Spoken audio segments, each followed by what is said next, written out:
that mind, body, soul connection, Yeah.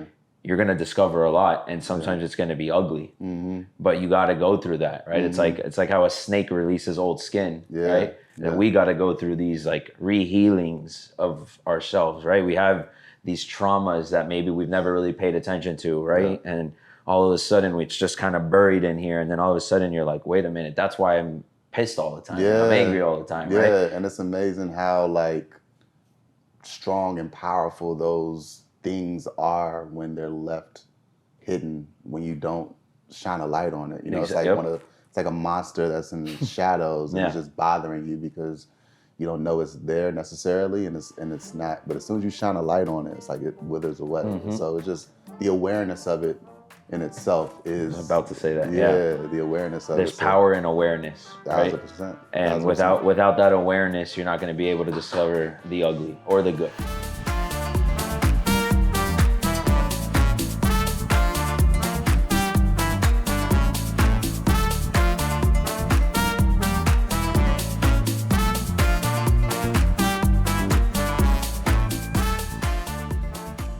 What is going on, everybody? Welcome back to another episode of the Stay Tranquilo Podcast.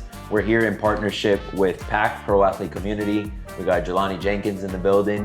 Appreciate you for taking the time, and really looking forward to this conversation where we get to obviously talk about you and your career, but more than anything, hear more about the person you are and being able to tell your story and where you're at today. Yeah, I appreciate it, man. I'm happy to be here. I'm all about staying calm. What you'll find about me is I'm peaceful. I am all about the chill, calm vibe. So I'm excited for the combo as well. Absolutely. So I always like to really tell the journey as to where you are today, right? So talk to me a little bit about that process when you were heading over to UF to go play with the Gators, your time there at that Gators, and how that whole part of your life was. Yeah, have you seen Swamp Kings? Mm-hmm. Yeah, so I'm like the 4th episode of Swamp Kings. I got recruited out from Maryland. I got recruited from Urban Meyer. This was the year they had just won the national championship, and I'm coming into a place that was on top of the world, but it was also like the most pressure. I don't know if you remember that last episode, but like they were experiencing pressure, and we couldn't walk anywhere with Tebow because everyone was all around us, and it was interesting. I chose to go there because I knew that there would be the best opportunity to get me to the NFL, and I knew that I was going to be in the best locker room that you can imagine, being number one at that time. And so it was a dream come true. I never thought I'd be going to the University of Florida, but just the idea to play at that level was just a dream come true for me. And I learned a lot. Obviously got trained and prepared by the best of the best and was in the locker room with the best of the best. Had Brandon Spikes in front of me. I knew I wasn't going to play in front of him, but I knew that I was going to learn from him. So I really came into that place humble and ready to learn, ready to grow, ready to develop. And I think quickly, because I was so willing to learn, I became a leader and had a really dope career that kind of led me to the NFL. So. Yeah. How was it playing under Urban Meyer? Obviously, Urban Meyer's a very respected individual in the space. Yeah. Been an NFL coach, led some of the biggest college football programs out there. Yeah. Tell me a little bit about playing under Urban. It was intense. Yeah. It looks like going back to that Swamp Kings. Like you see it in there. It's like everything you see is real. Yeah. I mean, and it actually could have gone a little bit deeper on some of the intensity of it. But yeah, I'm sure he was in the editing room not showing everything. But it was I mean, it was intense. It really, it forced you to grow. Like you couldn't go in there and be the same person. You had to match the standard that was developed. It was a championship standard and a championship culture. And I think he did a great job of making sure everybody in the building was accountable to a high standard. And so when you come in as a young buck, you got to buy in. I think the beautiful part about it is he had leaders in the room who had just won, and so it wasn't all on him and the coaching staff. It was guys in the locker room, the Tebows, the Spikes, the Joe Haydens, you name it. Like, so playing under that regime was like very intense, and like I remember feeling the pressure of what they were feeling. Like, but I also remember like growing super fast, and it made me It made me more scrappy. It made me more confident, and they taught me a lot. It taught me a lot about myself, and it taught me what it takes to be great. Yeah. So. No, I mean, you see it. I think you look at a guy like Urban Meyer and the players that have come through his pipeline have been extremely successful. Yeah. So it's a testament, obviously, to his style of coaching. Even though it might be tough, there's a reward to it, and I think we'll circle back to this conversation for sure later on in the podcast. But for sure. Tell me a little bit. Then you play at UF, you get drafted by the Finns, right? Yes. And tell us a little bit about that path. You stay in the state of Florida, which is pretty cool. I was blessed. Yeah, it was super cool staying in Florida, but not only staying in Florida. Like that year, my draft class had 2 other University of Florida players, Mike Gillisley and Caleb Sturgis, who was our kicker. And so it really felt like I was just staying home. Like a lot of the guys who got drafted, they go anywhere in the country and they're usually not going with their teammates, but I stayed in Florida and brought 2 of my teammates with me. Cool. So it was like going into rookie camp, we were able to breathe a little bit. Already had a click, if you will. Right. But no, that also was a dream come true, and it was not as easy of a situation because my last game at University of Florida, I was a redshirt junior, and I broke my foot against Florida State. I had a Jones fracture, and I was redshirt junior, so I remember feeling the pressure from like my coaching staff at the time, like to keep me there for one more year. But like a lot of my best friends, they were true seniors and were leaving, and I really felt like I was ready to go. Like my mind, my heart was ready to go. So there was a little bit of a contrast in my exit from University of Florida, being like feeling my coaches wanted me to stay, and also feeling the urge to leave and go and just trust myself. And so that combine era of preparing for the draft was one that felt it was an interesting feeling. I had to really dive deep into my belief of self. Like I was in a boot. Chances were I wasn't going to be able to run at the combine, but I had to believe that that my injury didn't knock me down too far, and I would still have a great opportunity. And so I ended up going in the 4th round. Going into that year, I was projected to go a lot higher. So I took that hit, but I was also very happy in the fact that I was able to make it and get on there and Absolutely. To at least get drafted and get a little bit of change at the beginning of my career. So during that process, right, you're going through the draft, was there any sort of a person or any sort of guidance that you had in that process, right? Because obviously you're, maybe 21 years old at that time, right? Just turned 21 that You're March. dealing with an injury, and then it's like, okay, hey, go figure it out and put yourself in the position to get drafted at the highest. Like, did you obviously have like an agent and all that, but was there anyone kind of like walking you through that process? That's a great question. My father, who has always been a big support system for me and was like what I would consider my first unofficial like mental performance coach. Like growing up, he was big on affirmations and like reminding me whenever I felt like less confident, like Jelani, they can't stop you. Every time you touch the ball, you're supposed to score. Like he was just always in my ear with that kind of language. And so he was definitely somebody who I leaned into even more so during that era of like,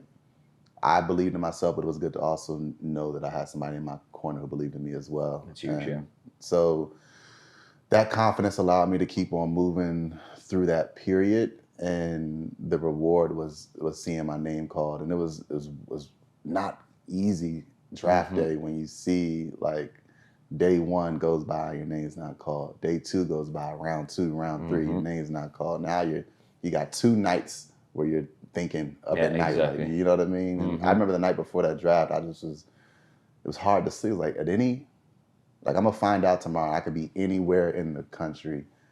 It was just like kind of a wild thing. And then I ended up being like the 4th pick in the 3rd day, fourth pick of the 4th round. So I got out of there pretty early, but it was still, a lot of nerves. Of course. But it was good to have that support system with me.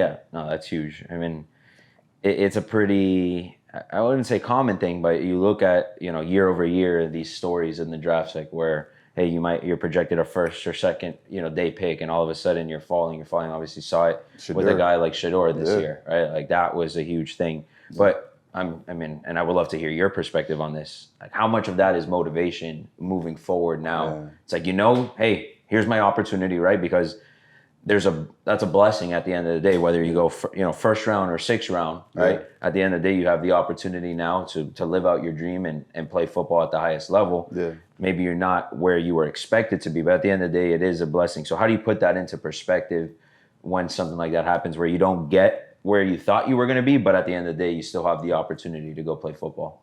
Yeah, I mean, you hit it on the nail. It's fire in your backpack. Like it's something that absolutely you have in the back of your mind. I think some of the best players I've been around and played with were undrafted. You know, they just had like this chip on their shoulder. Yep.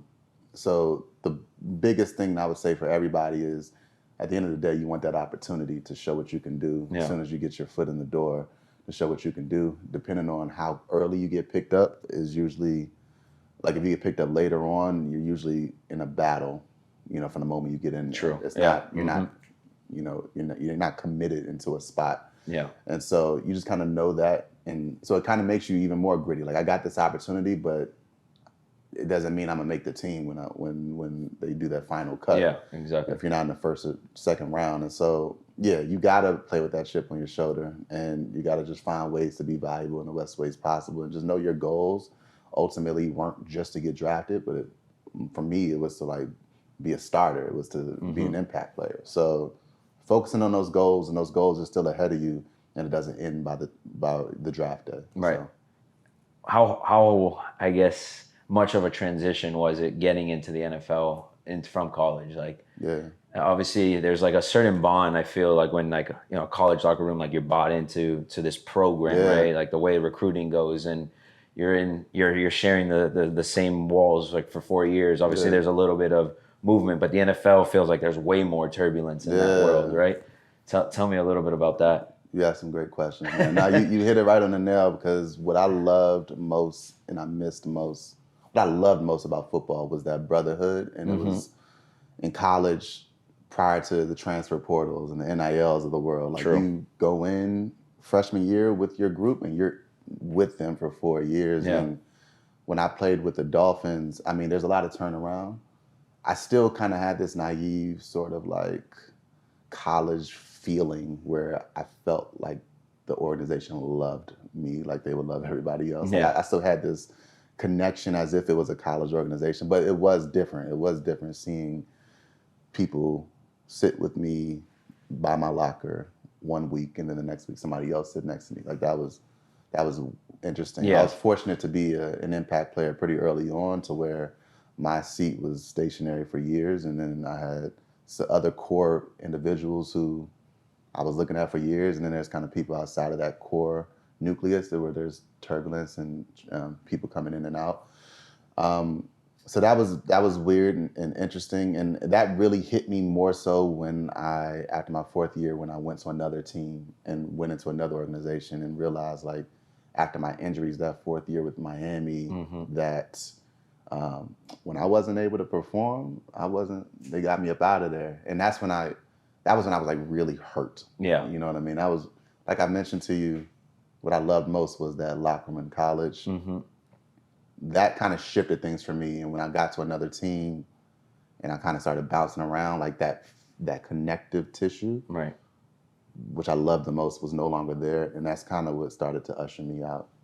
Interesting. Yeah. No, I could see that, like looking from the outside in, it's like, you build these relationships over time, and then at one moment they're like, hey, you're gone, you know? And that's gonna mess up your confidence. That's gonna mess up, your relationships in the league. And now it's like you're starting from square one again. Yeah, right? exactly. Which that's not easy. And I don't think that's spoken about enough in the league in general, right? Or major sports in general, right? It's a business at the end of the day, and the way it's operated is with the intent of what's best for that program and that team. Yeah. And maybe a little bit more, but at the end of the day, that's their job, right? The GMs, the head coaches, all that. Yeah. And it's not really at the cost of, like, you and your mental health and what's best for you. Yeah. Right? Yeah. So it's like, how do you balance that as a program, right? Because you gotta think about the person and yourself, but they got to think about the program in its entirety. So it's a tough spot to be in, obviously. It's very tough. I remember, like, when I left the Dolphins, I ended up playing for the Raiders, and that organization was not, it didn't fit well with my spirit and my soul. It just wasn't the best organization for me. And it's a full circle moment because like right before this here at PAC, I'm downstairs and the GM at the time for the Raiders was Reggie McKenzie, and his son is a part of this PAC cohort, and he came and sat down right next to me. And I've had so much anger for the Oakland Raiders for so long, and how I was ushered out of that space at the end of that training camp. But I've healed, and I've found gratitude in my life, and really have healed from that part of me. So just a full circle moment, like right before we started filming this, I went up to him and was like, "Thank you so much for the opportunity." And like we were able to like find some like real joy in that connection. He was like, "Jelani, right? You went to the University of Florida, right?" And we were able to like really connect. And I was like, "Yeah, I was there for a hot second. I didn't make the team," and we both were just like, it's how it goes. But it was a very positive interaction. It felt like closure, like literally just before this. So it's interesting. I just got goosebumps. That's crazy. It's interesting we're having this convo right now.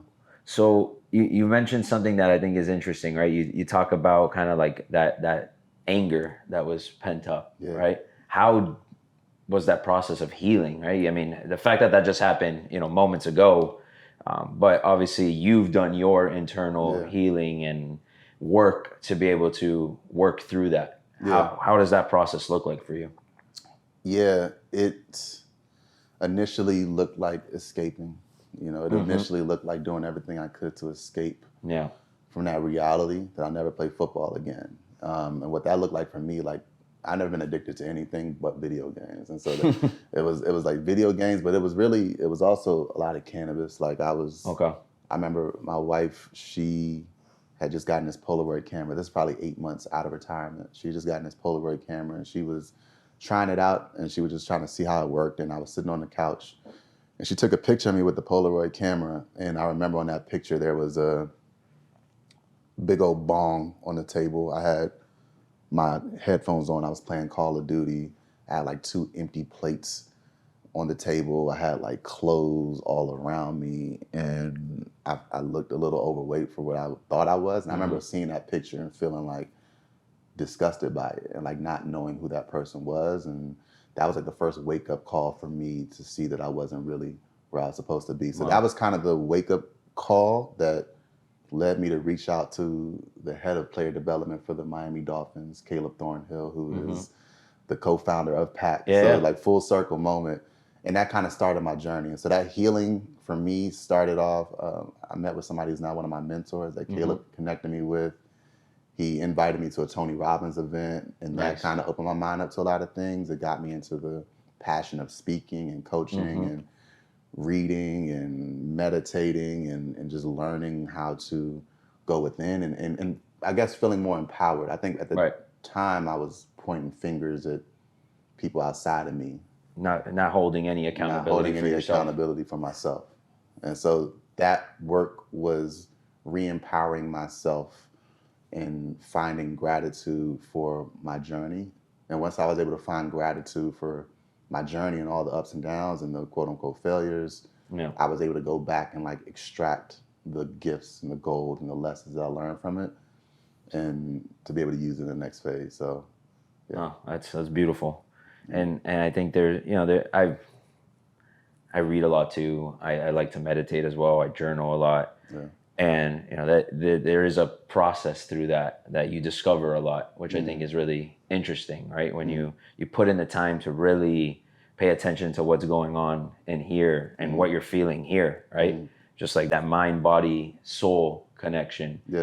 You're going to discover a lot, and sometimes it's going to be ugly, but you got to go through that, right? It's like how a snake releases old skin, right? And we got to go through these like re-healings of ourselves, right? We have these traumas that maybe we've never really paid attention to, right? And all of a sudden it's just kind of buried in here, and then all of a sudden you're like, wait a minute, that's why I'm pissed all the time. I'm angry all the time, right? Yeah, and it's amazing how like strong and powerful those things are when they're left hidden, when you don't shine a light on it. It's like it's like a monster that's in the shadows and it's just bothering you because you don't know it's there necessarily, and it's not. But as soon as you shine a light on it, it's like it withers away. So it's just the awareness of it in itself is. I was about to say that. The awareness of There's it. power in awareness, right? 1,000%. And 1,000%. without that awareness, you're not going to be able to discover the ugly or the good, right? Yeah, it works both ways, but you need to build that awareness, and the way you build that awareness is through meditating. Yes. Sitting in silence, journaling, right? Paying attention to what's going on in here, right? Because when you're so externalized every day, right? We're on our phones, we're busy, doing our day jobs or whatever it may be. Yeah. You're distracted, right? You're not really paying attention to how you feel. But what happens? People get home, it's late at night. Oh, I can't sleep, this, that, right? Like I'm stressed out. Well, it's because you haven't taken the time to look at yourself and see what the hell is going on in here. Because and then what do people do, right? They look for these escapes, right? It might be drugs, it might be overworking, it might be alcohol, it might be whatever it may be, right? I think everyone's got their vices, but the reality is we find these because it's our way of escaping and not actually taking the time to feel. And there's so much power in stillness. That's where that's where the money's made, I always say. 1,000%. I'm curious how you fell into meditation. It's interesting. So when I was about 18, my parents got divorced. My parents were together 22 years or so, and it was not a good divorce. I was close to both my parents. Like I kind of grew up in a great household. Like everything was good. Went to private school as a kid, played sports. Like everything was good. And then it was like one of these things, like flip a switch and like blown up. Like life was a lie, essentially. Like my house got repoed. My cars got repoed. My dad was into some stuff, and basically like everything that I knew my life to be was not real. Then I see the impact that it had on my mom, and just like this, I'm like just from one day to the next kind of thing, right? And obviously I'm 18 years old. I haven't even like learned anything about myself, but there I had to like really wake up. I had my brother at the time, my youngest brother at the time was 5 years old. My dad's gone. So now I become the father figure for my 5-year-old brother. Now I'm 18 years old. And it's like, I had to grow up fast, right? And I think, obviously there's a lot of anger at that time. There's a lot of confusion at that time. But for whatever reason, right, something took me down this journey where it's like, I need to read books. I need to meditate. I need to take the time to discover myself in this process, right? Because if I don't discover myself, like my family will fall apart. I for whatever reason, when you look at your calling and that inner voice, you call it God, whatever you want to call it, was saying, hey, go down this path, right? You're young, but it's worth going down this path. And in that, I read a lot of books by Eckhart Tolle, Tony Robbins, was a big inspiration. Ed Milet, I listened to a lot of his podcasts at the time.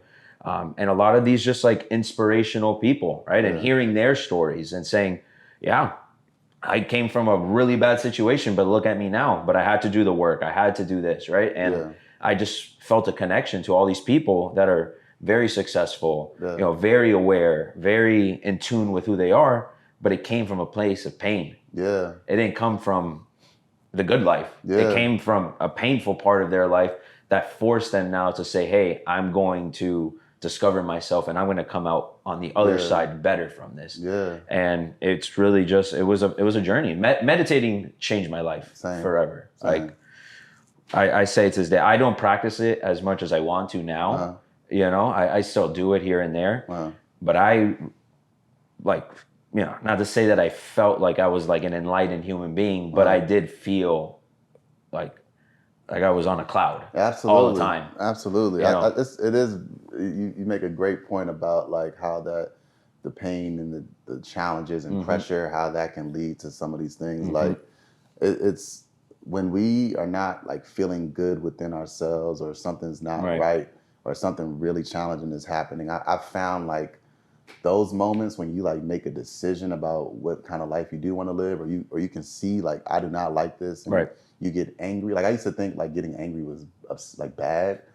It's like, it's not bad. Like getting angry allows you to just clarify what it is you do want to do, and there's energy to like propel you forward. And so I think that's helped me in my gratitude practice. When things are not going well, Right. I've learned to say thank you. I now know what I do want and focus solely on that, and allow that frustration to like propel me to doing something different. So yeah, I've learned to really love the challenges in my life, even though they're really challenging. No, you have to. You have to embrace whatever life is going to be thrown at you, right? Because there's like the law. Have you heard of the law of least resistance? Yes. Right. Yeah. The more you fight what the universe is throwing at you, you're not allowing it to pass on and move on. And it's the same thing with the emotions that you feel, right? Yeah. If you're fighting the anger you're feeling, you're going to continue to be angry because you're just getting frustrated that you're angry, right? Yeah. Instead of saying, hey, okay, I notice I'm angry, right? Like I'm angry, right? Because I think you have to create that detachment from the emotion, realize, okay, this emotion is not me. I'm the one experiencing this emotion, and be okay. I'm like, why am I feeling this? It's okay that I'm feeling this, and just let it go. Yeah. And that's where you create that space internally to be able to allow new emotions to flow through and new energies to flow through. And it's just constant evolution. But when we fight that, we're never going to be able to grow. And it comes from a place of acceptance, which that was something, going through that journey. I just got to accept this is, like the saying, it is what it is. Right. Yeah. And it sounds simple, but the reality is we do have to accept the good and bad that life throws our way and use it as power to move forward. Yeah. 100%. I love this conversation. Yeah. I could talk about this. Me too. Eckhart Tolle. One of my favorite books is A New Earth by Eckhart Tolle. Love that book. And that was the book that showed me, like, it empowered me as well, like realizing how much my ego was playing a role in some of my own stuff and taking things personal. Right. You know what I mean? Like, I think that helped me be able to go up to Reggie McKenzie and be like, hey, I appreciate you, instead of like taking any of it personal. It's next level growth right there. Exactly. And so, yeah, I love these combos. I can talk about this. Me too. So what other books have you read?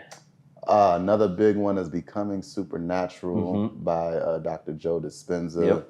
I mean, Power of Intention, Transformers, Jacqueline Small, The Alchemist. Alchemist is a good one. Yeah. Have you read The Power of Now? The Power of Now? Yes, I read that one. Seed of the Soul. Untethered Soul? I haven't read Untethered Soul yet. Read that. That's one to do. You like I tell people to wait on the Untethered Soul book, but a person like you that's already gone down this journey of all these different books and the meditation, like you will be able to fully grasp. Untethered Soul was one of the books that like really, that was the one. Who was that by again? Michael A. Singer. Yeah, I gotta get that. Yeah, it just like it. I've heard of it. It changed my mind, like my perspective on everything. I remember like being like, wow, okay, now I understand this. Yeah, it's deep, right? And I think that's why I say it can't be like someone's like first intro book into the space. Yeah, it's got to be like you're very understanding of that space and say, okay, now I want to get a little bit deeper into it. Did you notice your external world shift? Like, in what ways did you notice your external world shift once you started doing the internal practices? The flowers were brighter. Yeah. The mood was lighter. Yeah. My body felt lighter. Yeah. Way less no anger. Yeah. Things were coming naturally to me. Mm-hmm. I noticed that too, yeah. Like you talk about like the law of attraction, it was like the law of least effort, that's that whole world. Like things that I wouldn't even be looking for that were good were just coming my way, coming into my life. And it was coming from a place that, you're not really seeking it, but it's coming to you. Mm-hmm. Those were like the little things that I remember. And I just remember like, it felt like I would see a bird and like, someone probably, that doesn't know this will hear me say this and like, this guy's on drugs, but I'm not. No, that's real. You're talking to the right one. I don't know about but I would be up in my car, right? And I'll never forget this moment. I'm seeing this swarm of vultures flying over and I'm like, they're communicating to me, right? Yeah. Like what are they trying to tell me? Yeah. And it's like you're in a rebirth right now. Wow. And like that was just a message that I was getting. And it was little things like that I'm like, I feel so connected to the universe right now that every little thing that's happening feels like a message. We're a message. Like I'm communicating to you, you're communicating to me. We're not saying obviously any physical words to each other, but I actually feel that deep. Knowing. So those things I would say were like huge. That's incredible. I'm getting chills because like I have one tattoo and it's a cross with 3 birds on it, and I would say my spiritual totem are like 3 birds in unison because of the song Three Little Birds. And I have like this story of how I went to like my grandma's funeral, and like 3 birds were rotating around her house as we were leaving the funeral, and like the song was playing at the same time. And my dad, we lived in Maryland. It was like an 8-hour drive from South Carolina to Maryland. We played Three Little Birds on repeat, and so now 3 birds is like, that's my sign. Whenever I look up and see 3 birds swarming around or something, that's when I am reminded that God is in me, through me, for me, and with me, and like that I'm covered, that everything's gonna be all right. So when you said that story, that's the crazy thing when my grandmother passed away. Come on. Yeah, I'm not even joking. Same thing, flying over the hospital immediately when we got out. Like I'm talking about, passed away. We said our goodbyes. We left the hospital. I look up and they're right there. And then I get home, and my thing with my grandma was having Cuban coffee with her every morning, because she lived with us towards the end of her life. And I go to sit outside, have my Cuban coffee, like I'm doing like a prayer, like talking to her, like, hey, Nana, I miss you, rest in peace, like just saying my goodbyes. Yeah. And then I look up, right there. I'm like, dude. And it's like things like that, right? So like I'm a big believer that there's no such thing as coincidences in life. Like everything happens for a reason. And I think the more you're willing to accept that, that whatever's happening in your life is not a mistake. Yes. Choose to lean into the whys in life. Ask those questions. Figure out what it is that is going on in this moment, because there's answers all around us all the time. And we're always like, oh man, I don't know what to do. Just stop and listen. Yeah. It's not the map, it's the compass, right? Exactly. Like being able to make sure that you're aligned enough to be able to hear that intuition in the moment. You may not know you may not know the full picture, but as long as we know what the next steps are and we're present enough to like know when to move, when to not move, when to trust our gut, when to not trust our gut. It's worked out for me. Yeah. Especially in the last couple of years as I've been practicing this. I got to ask you one more thing before we kind of wrap it up here, but you talked about gratitude, right? Yeah. And I think gratitude is a huge part of all of this. What does your gratitude process and practice look like on a daily basis?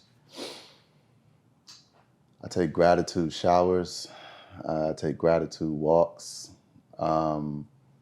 I just tag gratitude to my daily tasks, and I go into it with intention. And for me, it's either looking like, so I have some affirmations that there's an app called Think Up that my friend told me about, where you can like record voice affirmations, and they'll have like background meditation music, and you can just play it in your ear. Wow. So that's cool. My gratitude practice looks like me listening to gratitude affirmations that I've already said.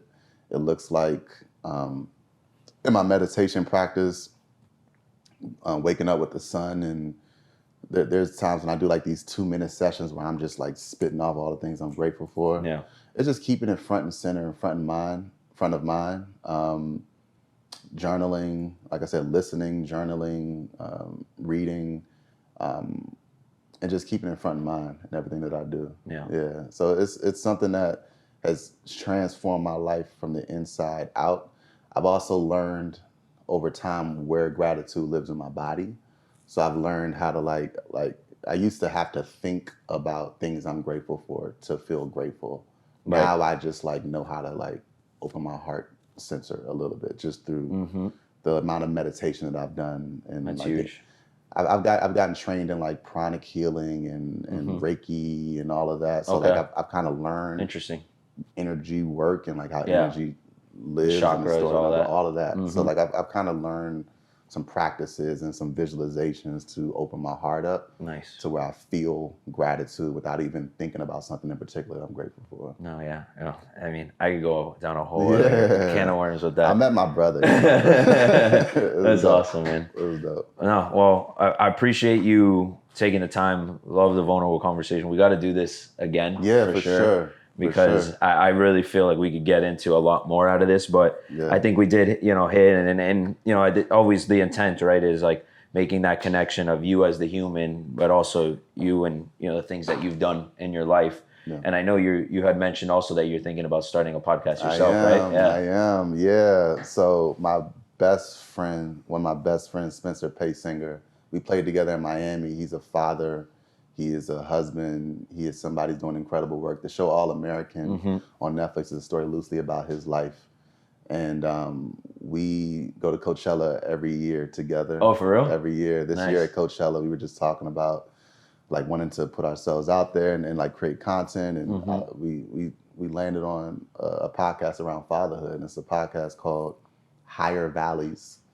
And, you know, I think for me, the biggest reason we wanted to start this podcast is there's a paradigm in the fatherhood world of like, you have to give up your dreams to be a father, or you have to give up being a present father to accomplish your dreams. And I live in the belief that you can do both. Yeah. I live in a world and a reality that you can do both. And I really want to just help shift that paradigm and have conversations with individuals who inspire me and what they're doing outside the world, the legacies that they're looking to build outside of their homes, and then who also are intentional about building legacy in their home and being present. And so I'm excited about it. We just shot our first episode 3 days ago and are planning on launching in the next couple of weeks, especially as Father's Day rolls around.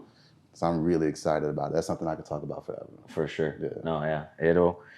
We were talking about it yesterday offline, but yeah, I think there's more going back to awareness, right? Yeah. Of like this masculine vulnerability, right? Like guys need to talk, guys need to understand that they have feelings too, right? And historically it's always been like, you know, shut up, you don't, you know, if you're emotional, you got problems, you're not a man, you know? And I think there's actually more power in the fact of being vulnerable 1,000%. and you know, being very transparent about the way you're feeling. So I think, you know, attaching that to fatherhood is huge, because especially like if you haven't done it before, you know what the hell you're doing. So having an outlet like yourself, you know, people that are doing it, coming from a journey that you've had, I think it's gonna be awesome and much needed. I appreciate that, man. This is awesome. Stay tranquilo, man. Yes, sir. I love the energy and the vibe that you're bringing, and it's no shock to me that such an awesome community has been built, you know, just through these consistent conversation and the consistent intention and gratitude you bring to your practice. So I appreciate you. Yeah, no, and you know, being here with Pac as well, you know, there's so much alignment, I think, with the people like yourselves, Pac as an organization, in ourselves, and being able to align ourselves with people like you and what, you know, Chip and everyone here is building. You know, every time I come to these, there's just a different energy in the room, and being able to have these conversations, like, brings me back to like the why in the beginning of all of this, you know. It's like I'm sitting here having this conversation with you and I'm like, sounds about right. Yep, feels about right. Yeah, incredible, man. I appreciate it, brother. Appreciate you. Awesome. Yes, sir. Yes. Well, thank you guys for tuning in. We'll see you guys on the next one.